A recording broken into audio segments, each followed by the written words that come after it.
Baylor is also bicycle related, and John McLemore joins us now live from our sports desk with more. And John, I ran out of B words just then, but what's going on with Baylor's bicycle team?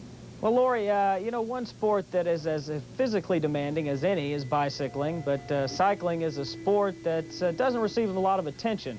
The Baylor cycling team has fared very well this year. In fact, the second-place finish last weekend in Boerne at the Southwest Collegiate Tournament has qualified the team for the Nationals. The Nationals will be held at Stanford University May 19th and 20th. This is the best showing by a Baylor team in the history of the program. I know we're doing things differently today than what the club has done in the past. We use the Exercise Phys Lab. We use weekly time trials. We have a team concept rather than an individual concept.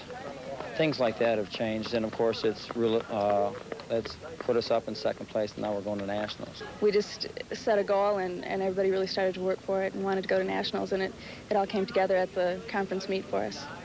This is the first year that we've ever actually gotten everything together, gotten a lot of new riders, and just extremely well organized, and had the financial backing that Baylor, you know, has given us this year. We hadn't really had it before.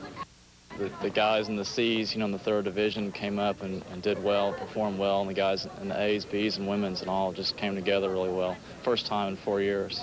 So it's nice that happened my senior year, I guess. Nice indeed, nice for all of them, and good luck to the Baylor cycling team this May. Well, one thing I want to ask you about, John, since you're a bicyclist, maybe for one weekend, last weekend in Bear Downs, yeah. Now you raced in the media sprint at Bear Downs, so how well did you do? Well, I didn't do too bad. I finished fourth, but I thought I was going to get third, but my chain fell off the bike. Oh, no. Before about 50 yards from the finish line. A likely story, huh?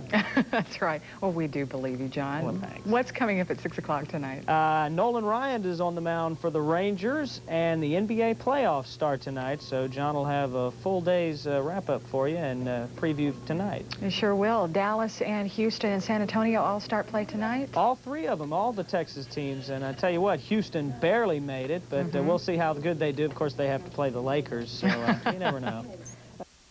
Talk was stranded by... Stay with us. We'll have a profile on a Baylor woman who has given her life a twirl and landed on top. Stay with us. Carla Schuler has been Temple's library director for only 1 month, but she's already begun improvements which will save money and provide better service to the community. Janet Gregg reports. Baylor's band takes the field this year at halftime. It will have a good sound, new shows, a flag corps, a majorette line, and a feature twirler, who, as Deanne Davidson reports, has over 1,000 awards and still holds the world title. For the second year, the Baylor Marching Band will feature a world champion baton twirler. 18-year-old sophomore Gina Adams defended her senior world title at the national championships this summer at Notre Dame University. Gina, who's an 11-year veteran of the sport, says there's a big difference between performing on the football field and twirling in competition. I twirl on the football field to entertain, and I really like to entertain. I like the football field because I get to twirl for the audience. I'm not there twirling for a judge, and there's not that pressure of, oh, I got to do my routine, I can't cheat a trick. Like most sports, Gina says baton twirling takes a lot of time, discipline, coordination, and patience. And she says she's found the key to her success. Practice, practice, practice. And practice is what she does. Gina trains 8 hours a day during the summer and at least 3 hours a day during school, not to mention daily band rehearsals. I think it's made me grow up faster. I've had to, like I said, discipline myself, and it takes a little maturity to discipline yourself. It's very hard, but it's worth it. Gina plans to compete as long as she's eligible, and she says she hopes to defend her world title for a 3rd straight year. After all, twirling is her life. I've learned to appreciate more things. Not everybody gets to twirl, and getting to twirl really is kind of special. It's fun. It helps me meet more people. Deanne Davidson, Region 10 News, Waco.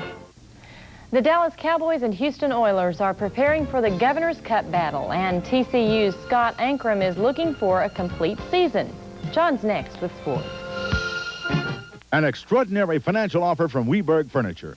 Loyal Gould, chairman of the journalism department at Baylor University, defends the media's coverage. He should have known that anything and everything that he had ever done is going to be put up by the press for public scrutiny. And this is fair in a democracy. In the final analysis, the entire discussion may be moot. Bush continues to lead in the polls, and most poll respondents say the furor over his running mate is not a major issue. Mike Reeder, Region 10 News, Waco.